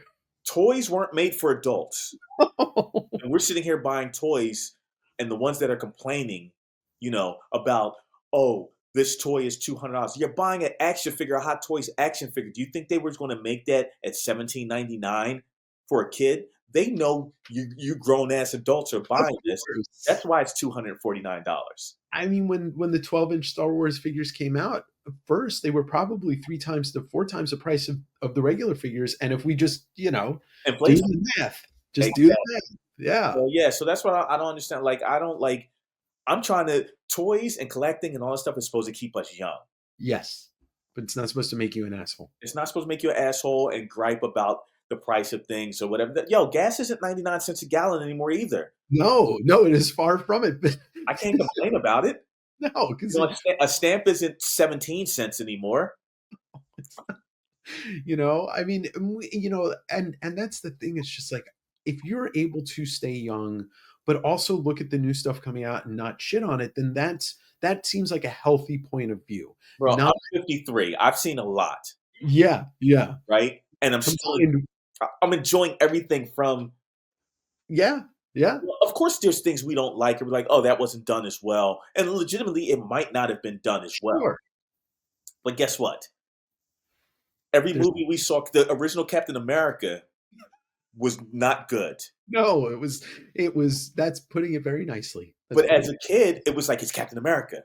yes, We didn't yes. understand it wasn't good. Spider-Man, the original Spider-Man series, like it wasn't that good, but it was Spider-Man, and here we are watching week after week. That's why I don't get upset at this stuff because, like, I'm just happy it exists. Like, there are movies that really suck that have come out under the guise of being comic book movies, but Yeah, at the same time, I'm like, 13-year-old Dave would be like, "Wait, wait. You're telling me I get 5 Captain America movies while I'm alive?" You know, like, I get Avengers, like, I'm not upset about I still will be like, "Yeah, Jaws is the greatest movie of all time. Nothing's ever gonna change that." right, right. You know, and Empire Strikes Back is the greatest Star Wars movie of all time. All Nothing's gonna time. change that. Yes, I can still enjoy the fact that they're still doing Star Wars things, not aimed at me, and if I can still enjoy that, then right. that feels like you said, it feels like I'm staying young at heart. Yeah, I mean, my only gripe about the comic book movies is I wish they weren't comic book movies, and here's why. Here's why I say that. Because the greatest comic book movie that ever came out that was never labeled as a comic book movie, Blade. Oh, there you go. There you go. It was just based off a Marvel comic. Right, and it was a vampire movie, and it was great, Yes. right? Yes, it was. Once people got hip to comic movie, it was like, how can we capitalize and pull all these Yeah. characters? No, because no one, if you weren't a comic collector, you did not know Blade was a comic. That is very true, and he wasn't even big in the comics He when that. wasn't even big in the comics. So No. for me, I just wish we weren't making comic book movies and we were just making movies based off of a comic character. And the thing is like I always tell people like and you're not this is not gonna be a surprise to you, but people that are hooked on the Marvel DC, and I'm a Batman person through and through, but The Crow, Sin City, Road to Perdition, Watchmen, 300, these are all amazing movies, Yes, that yes. just gonna be based off comics. So I think there needs to be a balance. Mhm. Just like everything in art, there needs to be a balance. Like we can have shitty pop music and as long as we're letting the indie people still create and letting them play shows and stuff. And unfortunately that's drying up. It's drying More up because who owns the venues now? the Live most Nation. powerful company in the world, I think Ticketmaster. so. They're pushing out the indie, right? Everybody wants to push out the indie because it's like, oh, you guys are making money. Yeah. We don't want that. Yeah, because we can't capitalize We off of it. can't So capitalize off of it. so get out of our house, get out Right. of our clubs. Yep. One of the things that I think me and you could probably talk about for 2 hours, but we won't. The decline of physical media has now reached a boiling point with movies. And I don't know if you're seeing this because I know you don't buy a ton of new Blu-rays and stuff. And it's fresh in my head because you were talking about Godzilla minus one in that kayfabe stream. But what are you seeing on the records? Like I've seen record production get worse and worse. Like quality of vinyl has gone way down, and now they're milking people with these, what do they call it, like first pressed or origin press vinyl, that's like we're repressing this on $100 vinyl. See, and that's the major labels, right? Like throughout the years when vinyl wasn't the thing and CDs wasn't the thing, who kept the pressing plants alive? The independents, Yep. the punk labels, the independent funk. So we kept them alive, Hmm. right? Now that the majors are like, wait a minute, vinyl, everybody's buying vinyl. Let's press up this shitty In 7 colors. 7 colors. And it went from a 3-month window to get your stuff pressed to a year window for us as independent artists Yeah. to get things pressed because the majors are just throwing so much money. And there's only but so many pressing plants. Yeah, and their two big ones are what, in the Czech still. Yes. Yeah. So everybody's just like trying to get in and they're just rushing and rushing and rushing. And my thing is, nope, I don't need colored vinyl. I don't need the swirl. I don't need like just give me, and I don't need 180 gram. Yeah. Yeah. That whole selling point of 180 gram. No, I don't need that. So Yeah. it's I'm not hearing it on the independent side because I still feel like there's quality control. And independent labels get the test pressing, and they're like, nope, this sounds horrible. We're only Yes. doing 300 copies, so we want this to be right. Major labels, there's no quality control. It's like press them up, shrink wrap them, sell Yeah, and the big bands are beholden to that. That's why I love Jack White. Jack White's been doing his thing for 20 years now with that pressing plant, and just them. like, I try to tell people, like, people hear Jack White and they're like, oh, he's just a guitarist. I'm like, this dude has actually turned vinyl into something that is cared for and Yes, really important. yes. But we need more of that. We need somebody like an industry person who's like, I'm a musician. I care about this. I've got enough money, so I don't need to capitalize. I'm already swimming in money. If Like, I don't only need one to. or two people thought about that, thought like, Right. But, but that's why I respect Tarantino, yeah. because he put his money where his mouth is. He loves film. He loves cinema. Imma buy the Mhm. New Beverly, and then how he just recently bought the other one. Yeah, I forget what, I know what you're talking about, You know but what I'm yeah. saying? But, like, how many filmmakers really love film to Yeah, go buy a theater? they're dying, man. I mean, like, we've got maybe 2 decades left with Coppola, we've got Scorsese. I mean, I think Scorsese's got some horrible opinions, but he still cares about film. Lucas obviously put his money where his mouth is, opening up the museum. Um, Yes. but that's the old guard, and Right. hopefully a guy like David Robert Eggers, maybe he'll be one of them in 20 years Right. because he seems to really care about it. But that's Uh, what I'm saying. People just don't we don't have Tarantino's a one of one. yes, he's a unicorn, He's a 100%. one of one. How many people do you know have a movie studio? Look at Tyler Perry. He bought all that land in Atlanta and opened up a movie production studio on a ton of land. Yeah, How many of them there aren't any of him. no, no, there really isn't. Like, Like, he's independent. He doesn't have, and yeah, he's like, okay, Netflix, you want to film? You can come to my. you could pay me to use that. Yes. Right. Most people want to make money, they don't want to spend money. Right. And the only way to do it, like, especially if you have a vision, Right. the only way to execute that vision is to spend the money and put your money where your Right. mouth is. I mean, like, people that care about the craft of whatever it is, whether it's the music. I mean, look, Ed Piskor, Yep. rest in peace. He cared more about the craft than anybody, Yeah. you know, 100%. and he found somebody to talk about the craft with Jim, and it's like we are so much better for it. And like, if we had people in each piece of arts industry, whatever it is, that cared that much, things would be a lot better for the people consuming art. People would, yeah, I think people like you said, Tarantino. I mean, Tarantino has put so much other art up on a pedestal for us to discover, like, generations of people. He doesn't talk about his movies. He talks about the movies that influenced him. Yes. That's all he does, actually. Right. Right. And so for me, I'm like, yo, I thank you for the education. Yeah. Because I've seen your movies in real time. You're putting me up on movies that I never saw, or I might have seen in a list on a book, but I've never saw it. But now you're telling me about it. Now I need to see it. And Mhm. we don't have enough of those people in the world. People like him he's special. Yeah, yeah. Uh, I do like to ask people, like, what their influences are so that I can learn more. So let me ask you, what's like a couple influential records and movies that, you know, Scheme Richards doesn't exist without? Man, first of all, James Brown, Black Caesar. Oh, wow. Okay. Movie, the soundtrack.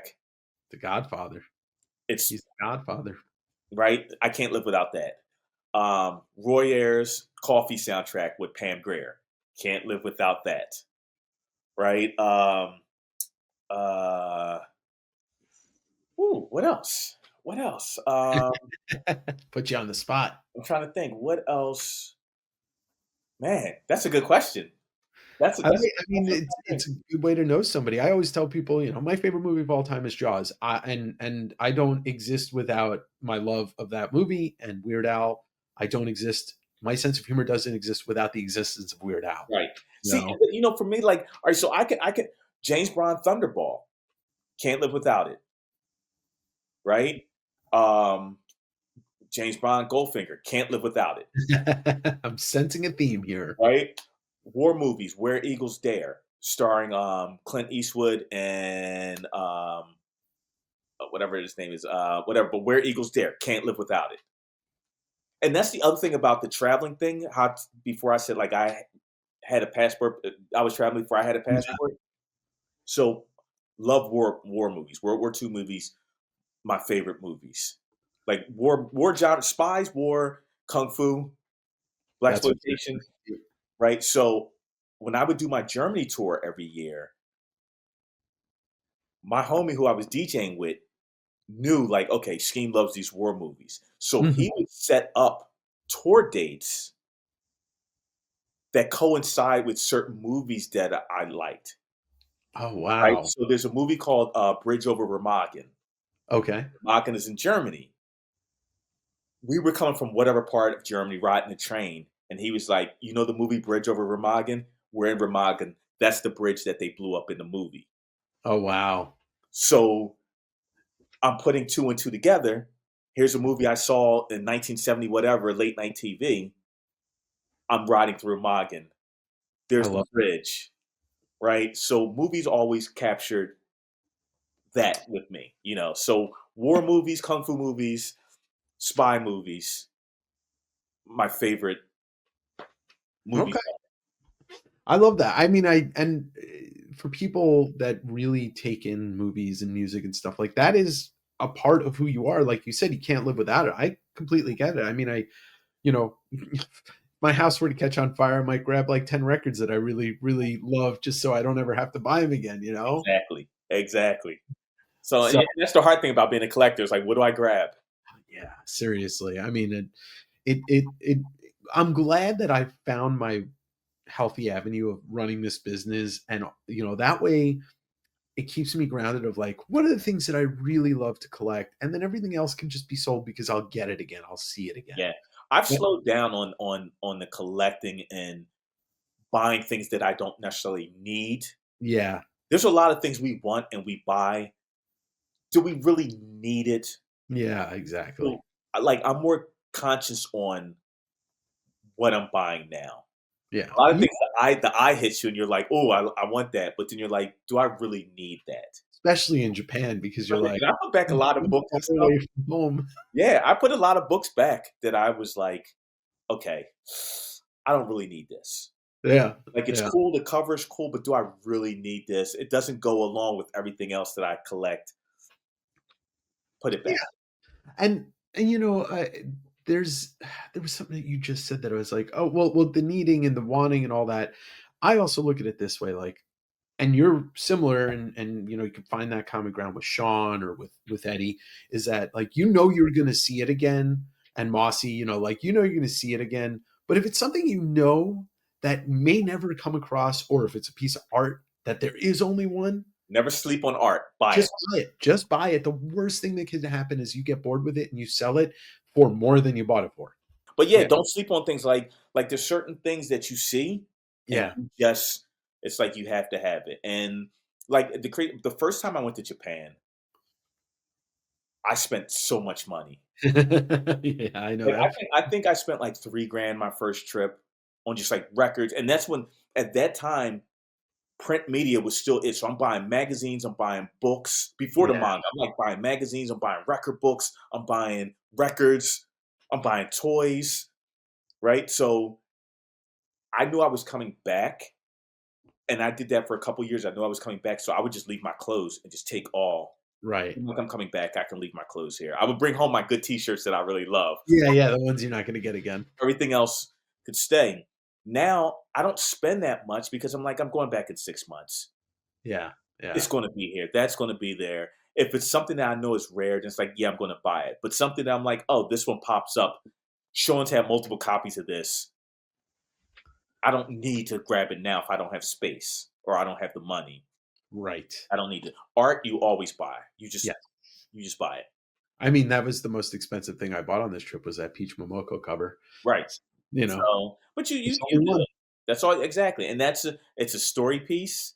That's a Yep. conversation piece. You come home and you're just like, yeah, I bought this XYZ so and so, this happening, I was with so and so, So it's conversation pieces. Sure, it's experience. Like the It's whole thing experience. is if you are into, going to see beautiful mountains and taking boats down the river, then you just do that, and that's your experience. If you like sushi and record digging, comic digging, whatever it is digging, I mean, the digging life, nobody gets it. I mean, there's not too many people I can say Right. get it more than you do. Right, right. Well, I'm gonna And tell you. So, experience. Speaking of experiences, so for some strange reason, I'm always in Japan during a special event, mhm, right? So rewind back to 20, I don't know, maybe like 2013, 2014, during the Akira, like 25th anniversary, maybe of what it was. Yeah, 25th is 2013. I was in Japan. My tour manager was like, "Oh, it's the anniversary of Akira. Do you want to go?" There was screening 2 nights only in some like independent theater. It wasn't even like a big theater. It was like an independent theater. Hmm. Friday night was seeing it in 35 millimeter. Saturday night was in digital. And my tour manager was like, "Which do you want to go?" I'm like, 35 millimeter, Yeah. right? So I saw Akira in 35 millimeter in Japan. No subtitles, no nothing. And I'm like, I've seen it a million times. I know what you're saying, Yeah, you know exactly what's happening. right? So I saw that. Still have the ticket stub. That experience. I saw there was the Lupin whatever anniversary, and there's a mall called Islington, and it's like a 5-story, 6-story. The whole fifth floor was the Lupin floor, so Wow, it'd be like the Lupin Cafe. They had a tailor that would make Lupin suits, like custom suits. that's It was wild. another store that had like Lupin whiskey, like the bottles and Lupin, and so the whole floor. So I happened to be there then. Common Rider, the 40th anniversary of Common Rider. I just happened to be there when it opened up when they screened the movie. So I'm there, and then of course Shin Godzilla. Yeah, But then fast forward to now, right. To Godzilla God. minus. So we seen Godzilla -1 in Japan before it came to America I remember hearing about that. the week it opened. That's so cool. Right? So like I don't and I it's not like I plan these things. I'm just always in Japan when these things happen. And to be able to say I saw these special occasions in Japan, come on. I mean, that's the beauty also of like getting gigs in Tokyo and be it's like, I grew up in New York. Well, I've already said that 1,000 times, but it's like everything happens in New York or Everything. LA. Yep. And so and so because you are so deep into loving Japanese culture, it's like, oh, of course you're gonna recognize all these amazing things that are happening. Whereas Yeah, like, most people go to Tokyo and it could be happening like could be the 20th anniversary of Pokemon, and they don't care about Pokemon, so they they have don't no care. clue. Yeah, But and even like one that people don't do, Star Blazers. yeah, So in Hiroshima, there is the Leiji Matsumoto Museum. hmm Most people go to Tokyo. They don't go to Hiroshima, yeah. right? So here I am at the Leiji Matsumoto Museum. You can try on the Star Blazers jacket, like the captain's jacket with the hat. So I got a picture of me with the jacket. You know what I'm saying? Oh, It's like that's those are the type of things that I do, right? Those are the type of things that most people wouldn't do. the one thing that I harped on this trip is how pop culture in Japan isn't pop culture. It's culture. It's It is culture. part of their culture. And I try to impress upon people like how imagine going to a major city in the United States and there's Darth Vader statue. And then you walk around the corner and there's a Spider-Man statue, but they're real like tributes to these characters because Americans created them and we're proud of our creative imagination. No, it doesn't happen here in Nope. Japan. It is their It's culture. culture, you know? When something becomes pop culture, it no longer has culture. Yeah. Yeah, It's it's it's just a it's, it's thing. It's popular a now. Like when it's just culture and it's not pop culture, and it's like people are still living this, and it's signifies something special. yeah, Like they're in proud only of in it. Japan can you go where it's like, oh, the guy who created Ultraman, the city that he grew up in, it's like there's statues of like Ultraman and stuff all around the city. Yeah. Like it's hard enough to get a statue of a significant person in a American city somewhere. Like this could have been the first person who built a park in New York City. He's not getting a statue. No, no. We Billy has a Rocky statue of a fictional character. yeah. And he's the one of like two, like that's it. You've got the Rocky statue, and then you go to California, I forget what town, where the Charles Schultz, the Peanut statues are. Right. But America would rather have Confederate generals have statues. Exactly. So Yeah. that's why I love Japan, because they still believe in objects, Buddhas, shrines. Mhm. And they're proud of the things that the people from the country created. Exactly. I remember one of the first times I went to Japan, I'm getting on the plane. You know how you're walking through the little hall and there's Yeah. like posters of advertisements? I remember seeing a poster that said, it was a fact, it was like a wall of facts, and it said there are more adults in Japan that read comic books than there are kids in America. Wow.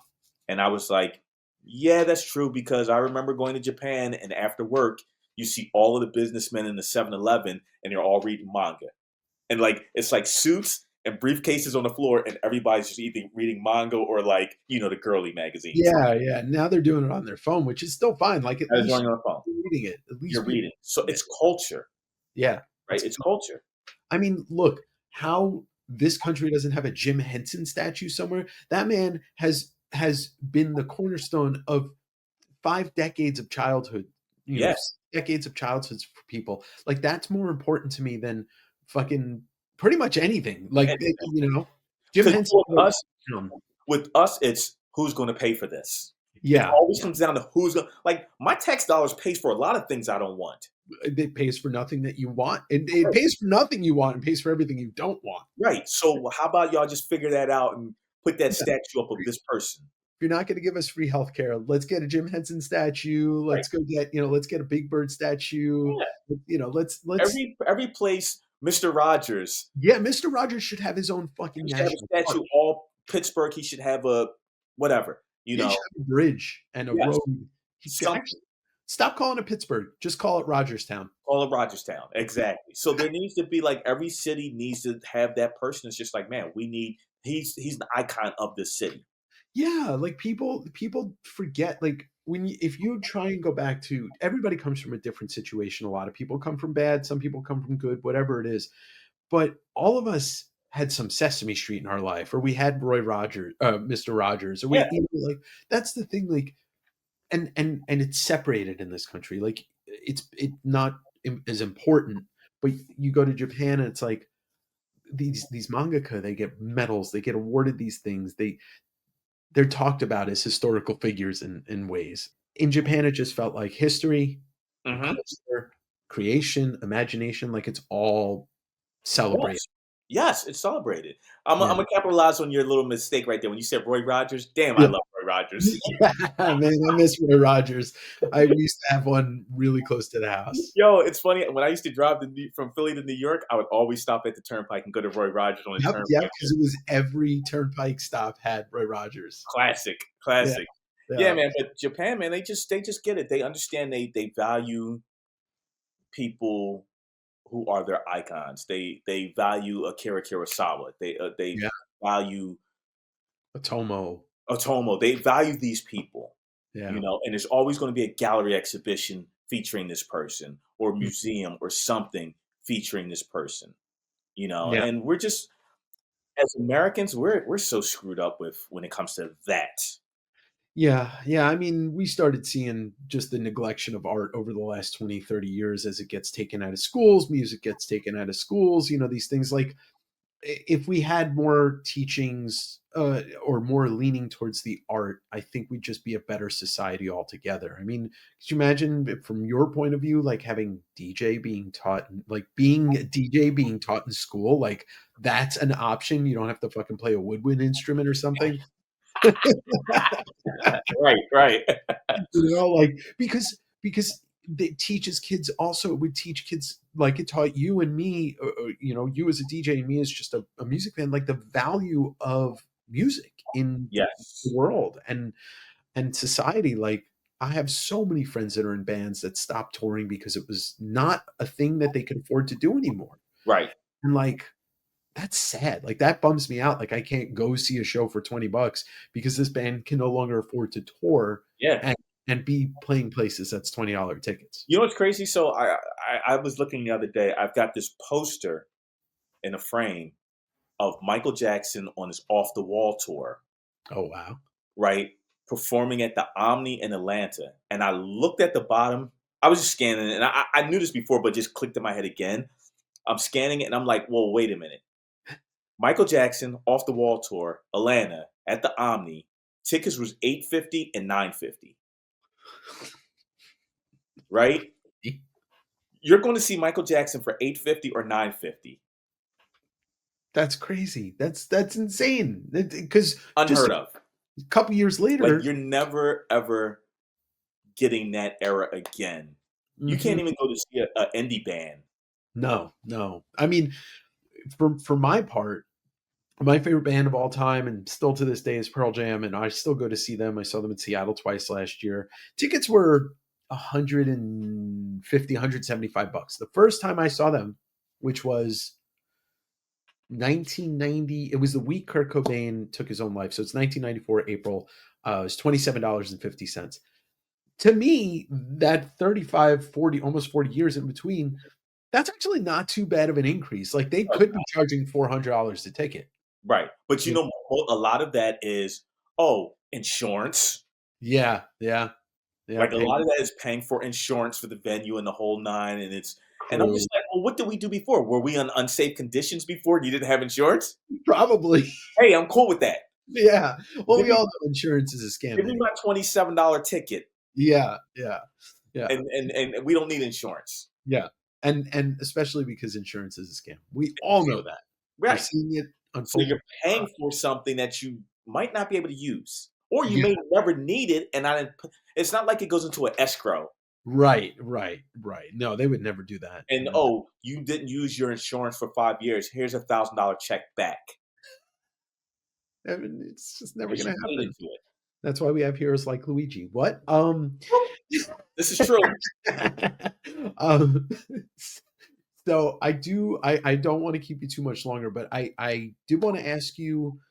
You recently got a citation award from the City Council of Philadelphia. What was that about? And yeah, tell me about that. Man, so there was an event, a graffiti homie, Tame Arts, does this big. He does a lot of community events, but he did this big summer hip hop festival, like like giant stage. It was like festival, Yeah, yeah. and I remember him like my set was like 7 o'clock. He was like, "Hey, can you come at 3 o'clock?" Right, and I'm like, "Oh, that's early. I don't want to," but okay, yeah, I'll be there at 3 o'clock. And basically, I don't even know how the city knows me. Somebody always knows. Sure. They pretty much did the homework on me and was like, "Yeah, this guy right here, he's this guy." He's So Philly. they presented me with the citation for being a global ambassador from Philly of carrying culture and hip hop culture globally. Wow. So they recognize that, and like how often does that happen? Probably not that often. And how often does it happen where it's true? Where it's true. Because we see a lot of people like the Hollywood Walk of Fame. It's like you have to pay for that Oh, star. It's not like oh, it's not just getting a star. It's people have to pay for a star. So nobody's just being thrown the star, right? It's like you have to pay for your star. yep. Here's a citation where it's like we recognize what you do, and we're proud of you being from the city Mm-hmm. and taking this city worldwide. So that was the highlight of the year for me. That's the highlight of the next few years for me. Yeah, that's pretty amazing. Like it's one thing to like you said, be recognized where you have to do the work to get recognized versus somebody being like, no, we know who you are and we want to lift you up because Yeah, there's not a lot of people. I mean, for for my gripe with Philly being the sports fan, everything else about the music in Philly and the music venues, I've always appreciated that. It's just the sports fans in Philly. We all yeah. know the worst. Philly's always done it right, and yes, Philly sports fans are. It's a different But you story. know what? I'm gonna be honest with you. It's because Philly made me who I am. Right. Right? That tough. If I was from any other city, I probably wouldn't be me. No, no, I completely I might agree not even be the nostalgia king into the things that I'm into if it wasn't for Philly. if it wasn't for Philly, Yeah. right? So, but Philly sports fans are like, because we're just like we're up when we're up, but if the team's losing, then we're just like, Patience. where there's no patience. I'm like, how many cities have a legit winning streak forever? Yeah, Like every it just city goes through it. doesn't happen that often. Doesn't But happen. I agree with you. I'm a product of growing up in New York, and I got off Long Island to live in Queens and work in Manhattan. So, I've always been that person, and I wouldn't be me without it. Right. Um, But and are we in also New York? Are we a New York Rangers or are we an Islanders fan? Islanders, Mets, Jets, losers, losers, losers from birth. Okay. Yeah, yeah. Because most people will never say the Islanders. No, no, no, no. I grew up.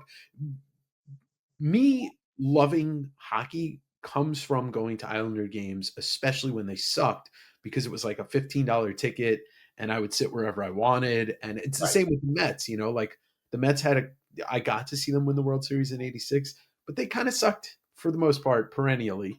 Right. And you buy a ticket and you kind of sit where you want. Yeah. See, I went to the Sixers parade when they won Wow. in '81. Yeah. I went to the Phillies parade when they won. I got to see the Eagles win, so I got to see Yeah. all of the teams win. So I'm good. I mean, yeah, of course, I always want to see them win again, but like I don't necessarily need to see them win because I've already seen everybody win. But I think this year, like I think the Eagles are really really good. They have a very fighting chance. Flyers, who cares? I don't care. Yeah. The Flyers they're whatever. Yeah. They haven't been good since the 70s, Yeah, really. Like, when the Broad Street Bullies, that's when they were good. yeah. Yeah. But that's my era. That's the era I love them. Yeah. But like for me, like even with sports teams, as a kid, I like sports teams the same way I like comic books. It was the art. Yeah, yeah, So just I like teams not because of the team, but because like the jersey was cool. yeah, yeah, yeah. So growing up, I liked the Chicago Blackhawks Yeah, because the Blackhawks have the best jersey, and the period. best jersey, right? Yeah, So I like them. So I love them because it was like the jersey. That's why I love the Flyers because it's home. yeah. But man, or like baseball, I love the Montreal Expos because I love the Expos logo. So Yeah. I was always a visual. This is why I like a team because I like the logo. First hockey jersey I owned was an Ed Belfour Chicago Blackhawks jersey. See, Yeah. and what was it? NHL 90, 90 92, 93. with the Blackhawks, right? Yeah, oh, yeah. Roenick, Belfour, Steve Larmer, Chris Chelios, Steve Smith. That's Boom. exactly why I bought the PlayStation NHL 92 because it had Yeah. the Blackhawks. Yeah. Funny thing about the Flyers, one of the coffee shops that I found that I really liked, that was about a 25-minute walk from my hotel in Quenji. I walk in there one morning, girl's wearing a Flyers jersey, and I couldn't tell. I saw the shoulder was 12, and I know that's Simone Gagne from back like in the early 2000s. I went to go ask her. She's French, and she was like, she spoke English, but she's like, "Oh, I just like the jersey. I don't know what." And it's like, "Oh well," but it was a funny moment. I'm like, "Oh, I'm about to go talk to this girl from Philly," but no, Right. she Well, was so not from Philly. there's a cheesesteak place in Tokyo called Really? Nihonbashi Philly. Japanese guy, his wife, Mhm. and it's a Eagles themed cheesesteak place. He comes to Philly, like he would come to Philly and go to like spring training with the Eagles and like come here and then go to the Rocky Steps and then like go to a Sixers game. And now he's so known to the Eagles now because here he is, he comes here, he's immersed in Philly culture. He has a cheesesteak. So he makes cheesesteaks and they're authentic. Japanese do everything. Yeah, they don't half-ass anything. They don't phone anything in. So he makes cheesesteaks, roast pork sandwiches, and Philly soft pretzels. Like, and what they do is they watch the Eagles game every week, and the Eagles game comes on at 6 a.m. Monday morning. Oh, right. Yeah, For the because time difference. hours. Yeah, And his little store is filled with Eagles fans at 6 a.m. watching the Eagles game I Monday love it. morning. I Like love it. that's the love. And there, even in the UK, I just found out there's a whole pub that's a Philly themed pub that's like Yeah, it's that graffiti doesn't. all over the walls. There's like the Sixers, the Eagles, the Flyers. Like I'm like, man, Philly goes everywhere. I used to go to a Chargers bar in Manhattan because I loved watching the San Diego Chargers, so it makes sense. Right, right, yeah. So that, I mean, I like that. I like that culture travels.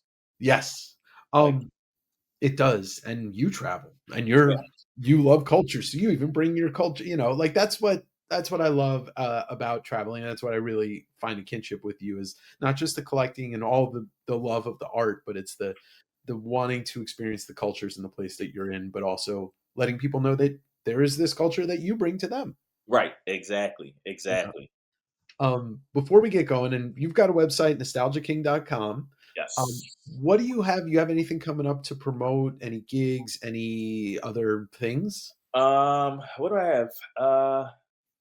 Geez, what do I have going on? I don't. You got to follow Nostalgia Kingdom. I got so much going on. Like, we didn't even. It's funny. We didn't even touch on the comic book that I did years ago. Oh my god. Yeah. I don't know that. So, flashback 10 years ago, we had a comic book called Kadoja Terror Mountain Showdown, and it was Okay. basically our version of a Godzilla, of a kaiju comic. And we did Tokyo, I mean, New York Comic Con, we Oh did shit. San Diego Comic Con, we did Emerald City Comic Con. But now the guy Keith is the writer, and he gets artists to do it, so it's still going on. Hmm. Um, and so like all those things, like I've always tried to have my hand in all these Yeah, different things. But Kadoja Terror Mountain Showdown was a comic series that we were doing, and but like I need my hands in all these different things. yeah. You're a busy guy, but you also like doing I different like things. doing things. 'Cause Yeah. I'm like, don't sleep. Just keep acting because one of these things is going to pan out to make me a millionaire. Like, I need to be the Tarantino of the DJ world. I mean, I don't think that's far off. You just, yeah, like you said, you just need one of those things to hit I that need main. one of those things because Yeah. I need that one thing to be able to fund every other thing. Yes, I'm with you because what I would love to do is just have people bring me to comic cons to do live interviews. That's it. That's all I want. Right, Yeah, right. easy enough. So nostalgiaking.com. I'll put all the links will be down in the description below. The one thing, and I can't put you on the spot with it because it's going to take thought. So this is for future, but I'd love for you to think about making a mix specifically for digging comics, toys, and records. Like what songs would be on there? What songs would you like to have be the soundtrack I'm of gonna think that's done and done. I'm gonna think, and I'm gonna put that together. yeah, I'm yeah. gonna, I'm gonna put that together, and And that's definitely a very eclectic, nostalgic mix of yeah. different genres, of different things that just capture. I mean, I had moments of being in Tokyo, obviously, doing a lot of stuff by myself. I had my earbuds in and I'm going to stores and, like, you know, I don't need to talk to anybody when I'm going digging. Right, I know what my eyes are going to do. right. So that's something for next time. But Yeah, and I'm, definitely. I'm hoping that this year Manga Quest 2025 overlaps with you because I think I'm going to do a month in November, December. I already talked to Jim Mahfood. He wants to go. I know Mossy's back in. So I think Manga Quest 2025 might be the full crew, the full power. I normally I do a month in Yeah. Japan, but since I've been going so like I would do a month in the beginning of the year, and I would do like 2 or 3 weeks later. Last year I went to Japan 4 times. Wow. So by the time Manga Quest, it was like, okay, I'm You're tired, right? exhausted. Yeah. You're I exhausted. told you, I'm like, I just need 2 weeks here because I went to China the week before, and then I went back to Japan. So I was like, give me a solid week, But like a month is good. But like after a while, after years of going, I'm like, oh man. By the third week, I'm like, I want my bed. I want my own bed after like Of the third. course. I get it, man. Like I said, the travel life, I know it well and it tires you out, but it's nice to come home. But, and if you end up coming out here to the Northwest, I know there's people that, you got one of your what's his name's here? Supreme, P. Yeah. Supreme, yeah, yeah, yeah. I love coming out there, man. I love coming out Seattle, and it's always been good times there. It's always, it's funny to keep it on the Japanese. So I had a buddy who was another big collector. This guy Channing, Big Chan. He's like the guy who knows everybody. Was going to New York. Was going to Japan in the '90s. Right. He lived in Chinatown, Seattle. Oh, okay. in a high rise, and I guess downstairs is the Asian supermarket, Oh, yeah, yeah, Daiso or no, Wejimaya. and there was like a bookstore. Kinokuniya, yeah. He lived in the high rise above there, Oh, shit. Yeah, and it's He lived there for years. He probably lived there almost, I don't know, 15 years. oh, wow. He lived there for years. I think he just moved maybe COVID time. He moved out of there, Oh, but he okay. lived there for like 15 years before, Huh. right? And he would be like, he's like, "Skate man, I have my bathrobe on, and I just catch the elevator down. I do my grocery shopping. They- I go to the bookstore. They know, like, get my sneaker magazines, get my toy my Japanese magazines. They would specially order from, and I just get on the elevator and go right back up to I my love apartment. that. That like that right there, that would be the dream of living in Japan. Just be like, I take the elevator down, Oh, man, it would be the dream, you know? Maybe one right? day that's where you retire to. That's it. I'm already planning it. I'm already Yeah. it's the plan.